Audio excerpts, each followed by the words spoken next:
The biggest challenge was getting the word out. And finally, it seems like we've got a foothold. With aphasia, it's just a challenging condition to people tend to really withdraw, right? So, and family members oftentimes don't exactly know what it is. They don't know the word aphasia. So that combination of factors just makes it challenging to find the individuals who can truly benefit. Welcome to the Listen for Life podcast with Genevieve Richardson. Genevieve is a speech-language pathologist rehabilitating adults with communication challenges after a stroke or due to a neurological impairment. Get equipped with knowledge from experts in the field and professionals you need to know. We'll hear stories and experiences from others who are navigating life with aphasia. So, put your earphones in and take a walk outside. This isn't just a podcast. This is a community, a resource, and a support system. We're in this together. Do life.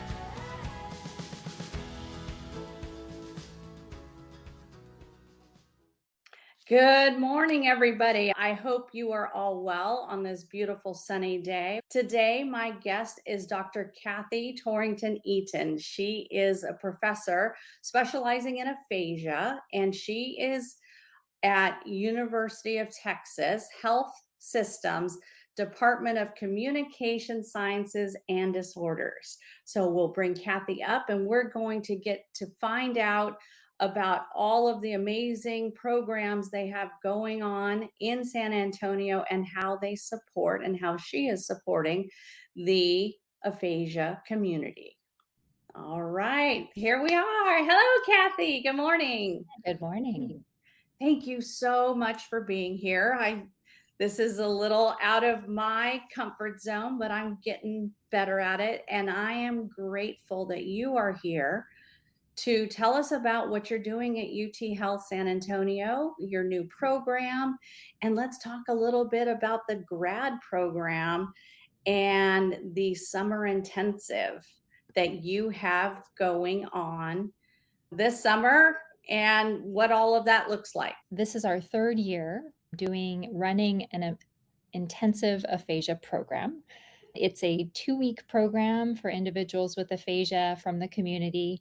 We run 3 sessions total, and 2 of the sessions are for people with post-stroke aphasia, and 1 session is for individuals with primary progressive aphasia.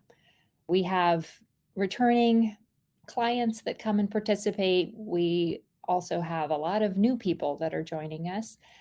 The program is great because not only are we working with people with aphasia and providing valuable services that oftentimes people can't access on their own. They're out of insurance. They can't find a therapist in San Antonio. So we're providing that service, but also we're training our graduate students. So they've completed 1 year of classes, and now this is their first clinical encounter. So I like to say that our patients, our people with aphasia, are training these brand new, fresh, excited clinicians to work with individuals.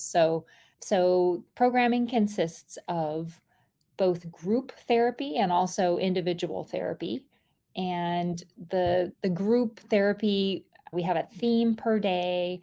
That theme is introduced in the morning. Then people with aphasia go off with their respective student clinicians and work on individual goals for a couple of hours. And then they come back and work on whatever that theme of the day is. So the day, it's a 4-hour day, but it tends to go pretty quickly. So for everybody, students and our patients. So that is our program in a nutshell. We still have a few more slots actually that need to be filled in July. And this is for people who have sustained a stroke and are living with aphasia and are interested in being part of this program. The specific dates are July 10th to July 20th.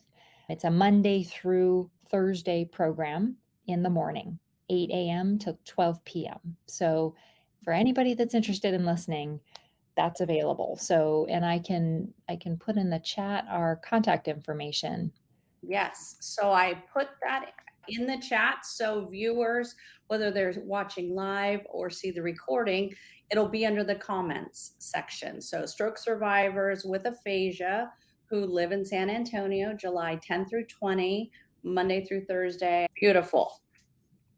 So I would love to hear your insights, Cathy, as this is coming into our third year. Not our, this is your baby, not mine. I was lucky to be a supervisor last year, and I'm going to be again this year.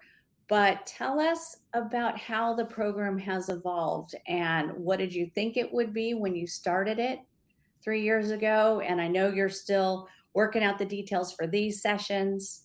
Tell us a little bit about that.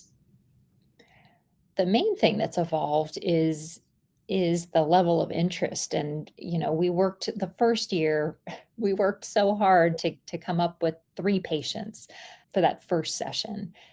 The biggest challenge was getting the word out. And finally, it seems like we've got a foothold.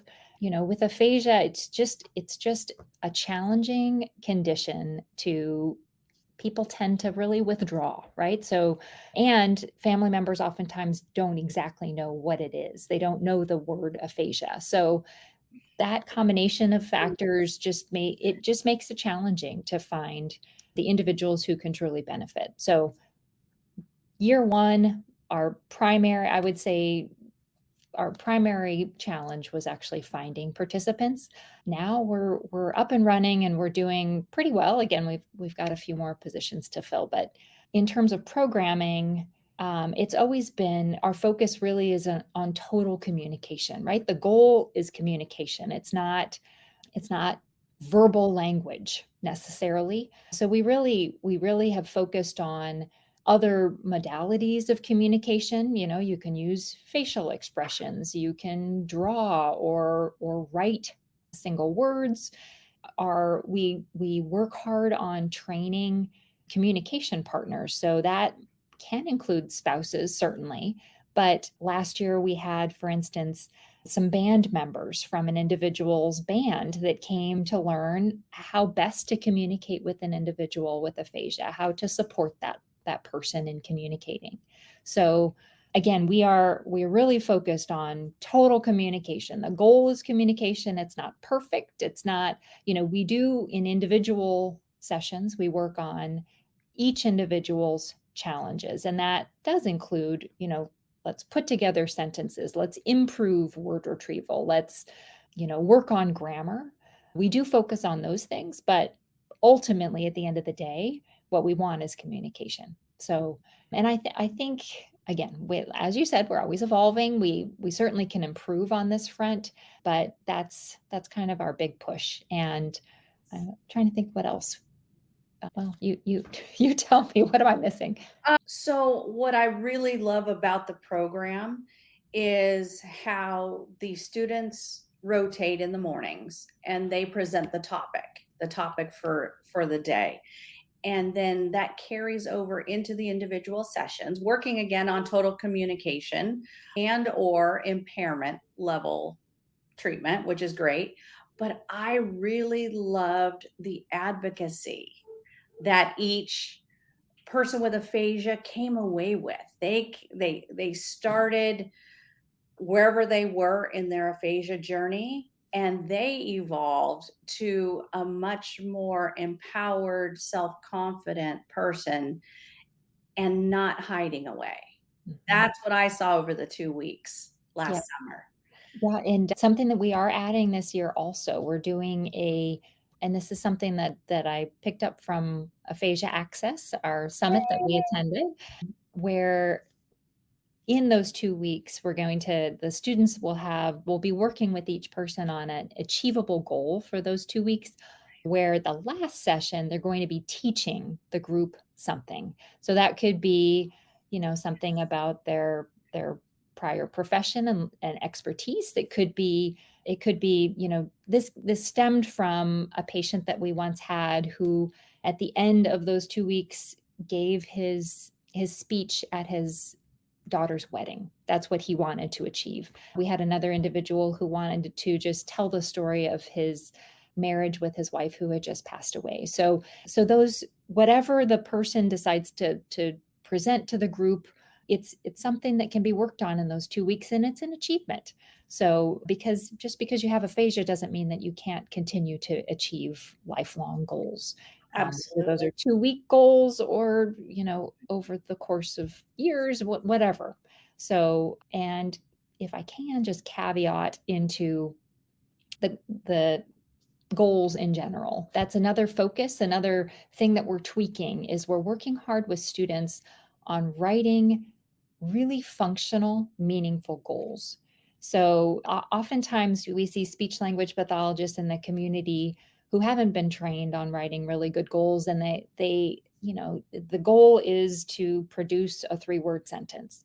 And that's in a vacuum. It doesn't have anything to do with real life. There's nothing wrong with being able to do a 3-word sentence, but we want it in a specific context with loved ones. We want it about a topic that a person really cares about. We want to target those goals to be really meaningful. So we've worked hard on training the students, or I've worked hard over this last semester on training them on writing functional goals, on meaningful goals, and we're hoping this pans out better this year. So again, another thing that we're kind of tweaking.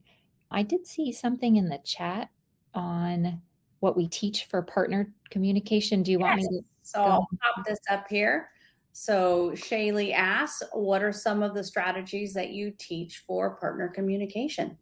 That's a great question. So, and this is, well, let me address that question and then tell you about another thing that we're doing with our programming. So, we train communication partner training using a specific model that's published out there.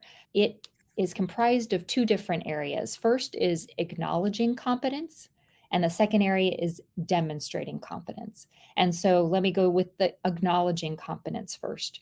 We want people, partners of individuals with aphasia. We want the communication partner to acknowledge that that person with aphasia is a competent individual. This is an adult sitting in front of you, somebody that has life experience and knowledge and all this.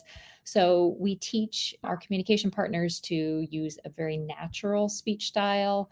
It's slower, but very natural. You acknowledge that the aphasia is there. You don't need to ignore it, but yeah, be understanding and compassionate. So that's the part that we train on, acknowledging, and it's kind of understanding and you know really having a deeper level of an understanding of what aphasia is. That's part of acknowledging. The second piece in communication partner training that we really work on is consists of three parts. So the first is, and this is allowing the individual with aphasia to demonstrate their competence. So not only has the communication partner acknowledged their competence, but now we're allowing them to demonstrate. We do that by, one, giving them a means to express themselves. So that can be through gesture, through writing, through pointing to things in the environment, through, whatever verbal output comes out. So that's allowing them to demonstrate through expression. We also want to allow them to demonstrate through understanding what we're saying. So again, we're writing keywords, we're using props in the environment. We're trying to get the message in. So you can think of it as allowing the message to get out, allowing the message to get in. And the last thing is verification. So when a person with aphasia communicates something, it might not be as efficient as they would like. And oftentimes communication partners don't understand correctly. We want to make sure that we did understand that message. So the last piece is verifying the intended message. So Love it. acknowledging competence, demonstrating competence, and under demonstrating competence, that's three different forms.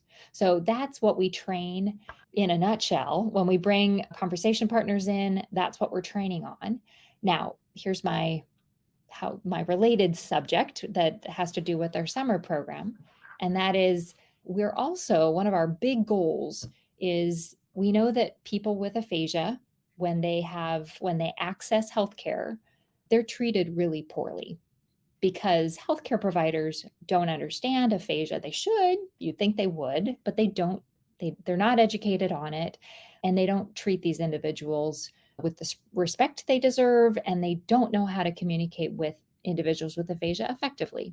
So one of our goals here at UT Health is to train professionals, up and coming professionals from other disciplines to communicate with people with aphasia. So we're integrating students from other professions. Last summer, we had pharmacy students, we had occupational therapy students, and we had physician assistants students. And we invited them into the program to train them in real time on how to communicate effectively with a person with aphasia.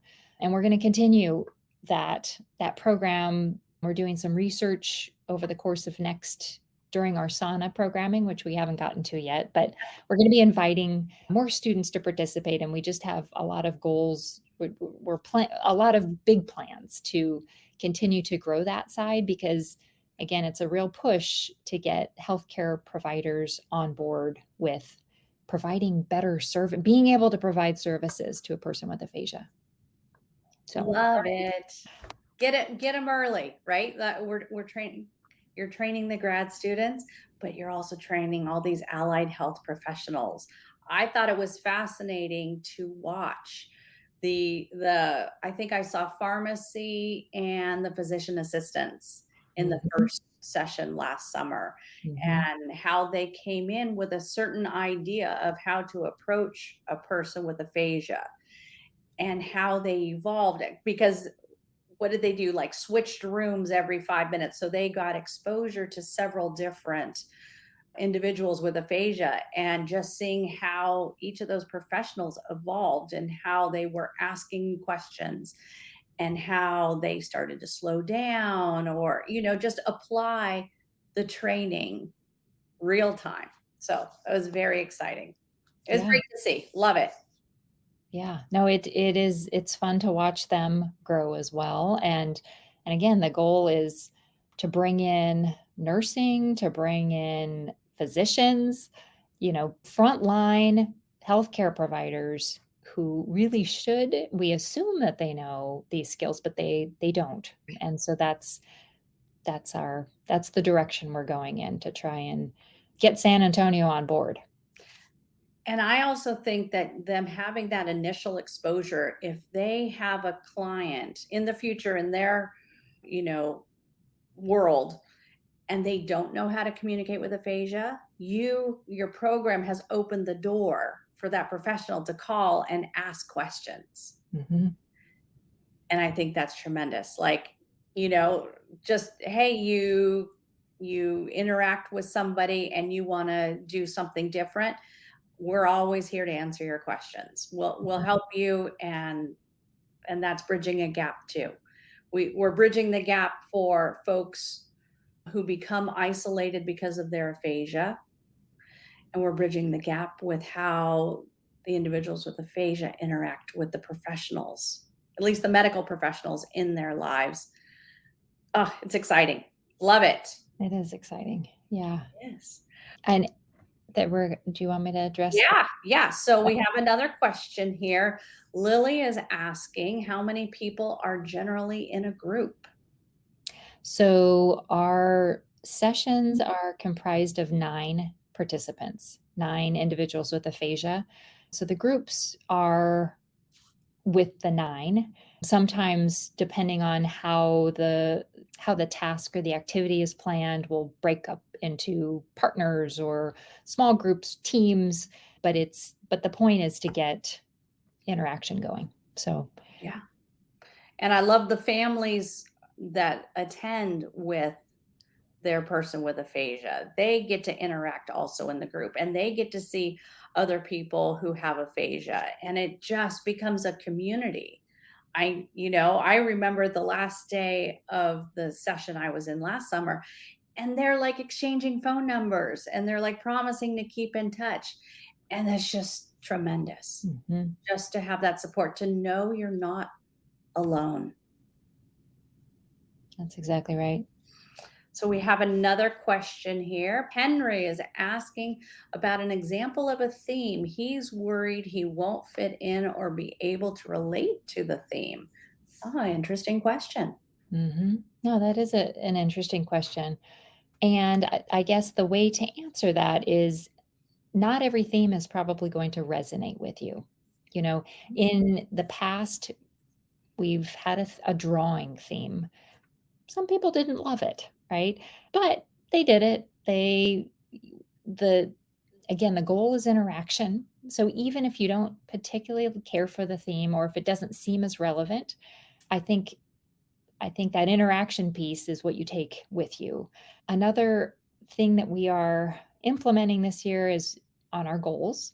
Everyone with aphasia will have a goal of what they want to achieve during the group. So that might be Ah, initiating one comment or per group or answering whatever the goal is. Every individual will have something that they plan to achieve during group. So I don't the question is in what way it is Henry worried about not fitting in or being able to relate to the theme? I think our students do a great job of tailoring to their person. So, we will if it doesn't seem like a theme that fits or it doesn't make sense to you or whatever, the students are there to support. So, and it's just, our program, our community is just really supportive. It's hard to describe the level of support and love that goes on in these groups. And I know I also want to talk about not just our summer program, but yes. the year as well, because our work during the year and our meetings during the year are an extension of our summer program. So even if you don't participate in our summer program, we meet once a month as a group. And again, it's to have that connection. So Here we go. there it Playing is. around, I'm pushing buttons. So this is our segue into the San Antonio Network for Aphasia. This is the group you were just referencing. Tell us some more about this, Cathy. So this just started last year, but we will continue it and expand on it. But going into this year, basically we're meeting the first Thursday of every month during the semester. So it's September through December and then February through May. And our email distribution list is growing. If you're in the San Antonio area and it's something that you're interested in, I'd love to hear from you and put you on our list. I send out an email reminder every month and we meet as a group for about an hour and a half. Again, we have a theme, something to interact about and for the evening and the goal really is just connection. It's about, it's in our name, San Antonio Network for Aphasia, where we're connecting both individuals with aphasia and also family members of people with aphasia who also need that support and who understand, I mean, who better to understand what you are up against than other people that are in the same boat. So that's our program. You're doing amazing things in San Antonio for the aphasia community. Love that. Do we have time? Can you hang on for one more question, Cathy? Sure. All right, so let's pop this up. Looks like it's a two-part question. So Oliver is asking, do you train the healthcare professionals that because the person can't speak, that doesn't mean they can't hear? Great question, Oliver. Very insightful. It is. Yes, that is certainly part of that. If so not only are we teaching strategies for healthcare professionals, but we're also teaching them what aphasia is so that they really understand. That comprehension piece tends to be the trickiest part where for everybody, to understand that the person that you're talking to doesn't understand everything that you're saying. And it's not because of their hearing, it's because of the language, as everyone listening to this knows. So we do we definitely are working with healthcare professionals. That's part of their training, is what is aphasia, and giving them an idea of both the expression and the comprehension, what that means. So Yeah, exactly. Speaking louder, unless you have a hearing impairment on top of aphasia, speaking louder does not help. no. Yeah. Well, those are some great questions. Thank you, audience, for posing those. Cathy, any final words? Anything you want to wrap up with? So we'd love to hear from you. We're sending, Genevieve is helping to get the word out. Ooh, get Um, it? Yes. through both our website, which is posted from what I Mhm. understand, and then there's also a YouTube link. We just put together a medical minute that talks about sauna. And again, if you have the means or the opportunity to spread that even more, even further, we just want to reach as many people as we can in San Antonio to get them into the network. And as Genevieve is all about, this is part of living life. Even with aphasia, you live life. That's So we want to get you connected, and we're here for you. wonderful. Well, I will do my part and get the word out. That's part of why I added the live show component. Just it's a fun way to start interacting with more people. And like the folks that pose questions today. And then this episode, Cathy, just so you know, translates to the podcast next week. So it's a 1 week delay. So all of this information will go out to the listeners, the subscribers on the podcast. And just as a reminder to those of you listening here, if you have not subscribed to the podcast series, there's a QR code up in the top. Well, at least maybe I'm pointing to the right corner. It's up in the top corner. And if you click on that QR code, it will ask you for your first name and an email address. And you are signing up to get an email notification each week about our upcoming episode. And as a subscriber, you get a summary of all of the goodness that we talk about each week.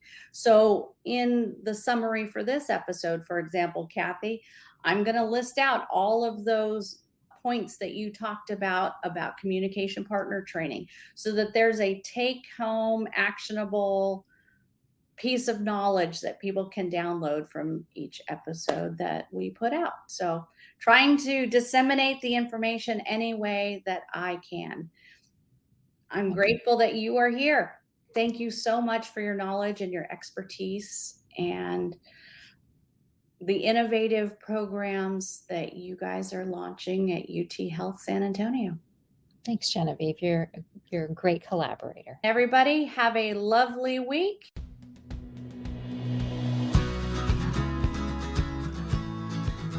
Thanks for tuning in to the Listen for Life podcast. We hope you feel empowered and supported. Head over to listenforlifepodcast.com to see the show notes with links and information from today's episode. Do you have a topic, a resource to share, or a guest recommendation? Inquiring minds want to know. Let us know in the comments section. Wishing you a fabulous week.